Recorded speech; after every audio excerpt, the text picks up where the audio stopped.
വയനാടിന് വേണ്ടി മുംബൈ മാരത്തൺ പൂർത്തിയാക്കി കിഫ്ബി സിഇഒ കെ.എം. എബ്രഹാം 4 മണിക്കൂറിൽ 43 കിലോമീറ്റർ ദൂരം ഓടിയാണ് മാരത്തൺ പൂർത്തിയാക്കിയത്.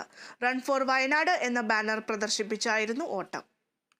68-ാം വയസ്സിലും മുംബൈ മാരത്തൺ 43 കിലോമീറ്റർ ദൂരം 4 മണിക്കൂർ കൊണ്ട് കെ.എം. എബ്രഹാം തളരാതെ പൂർത്തിയാക്കിയത് വയനാട് പാക്കേജിന് കൂടുതൽ സഹായം കിട്ടണമെന്ന ഒറ്റ ലക്ഷ്യത്തോടെയാണ്. മുഖ്യമന്ത്രിയുടെ ചീഫ് പ്രിൻസിപ്പൽ സെക്രട്ടറി കൂടിയായ എബ്രഹാം മുംബൈ മാരത്തണിൽ പങ്കെടുക്കുന്നത് വയനാട്ടിലെ ദുരിതമനുഭവിച്ചവർക്ക് ഓട്ടത്തിലൂടെ കുറച്ച് പണം കണ്ടെത്താൻ കഴിയും എന്ന് ഉദ്ദേശിച്ചാണ്. പ്രായത്തിന്റെ അവശതയെ കാറ്റിൽ പറത്തി ദുരിതമനുഭവിച്ച വയനാടൻ ജനങ്ങളോടുള്ള ഐക്യദാർഢ്യം പ്രഖ്യാപിക്കൽ കൂടിയായിരുന്നു മാരത്തണിൽ പങ്കെടുക്കാനുള്ള തീരുമാനത്തിലേക്ക് അദ്ദേഹത്തെ നയിച്ചത്.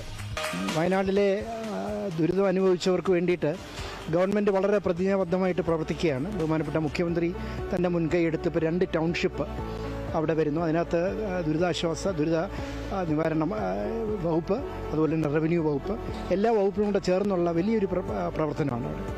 അപ്പോൾ അവർക്ക് വേണ്ടിയിട്ട് കുറച്ച് ഫണ്ട്സ് റേസ് ചെയ്യാനായിട്ട് ഈ ഒരു മാർഗത്തിൽ കൂടെ കഴിയുമോ, അതായിരുന്നു ഒരു ഉദ്ദേശം. മുംബൈ ജനതയ്ക്ക് മുന്നിൽ കേരളത്തിന്റെ പ്രധാനപ്പെട്ട ഒരു ആവശ്യം അറിയിക്കുക കൂടിയാണ് എബ്രഹാം ചെയ്തത്. ബ്രെയിൻ റിസർച്ച് എന്ന UK സംഘടനയ്ക്ക് വേണ്ടി സെറിബ്രൽ പാൾസി ബാധിച്ചവർക്ക് ഐക്യദാർഢ്യം പ്രഖ്യാപിച്ച് കഴിഞ്ഞ തവണയും അദ്ദേഹം മുംബൈ മാരത്തണിൽ പങ്കെടുത്തിരുന്നു. Kerala vision news, Thiruvananthapuram.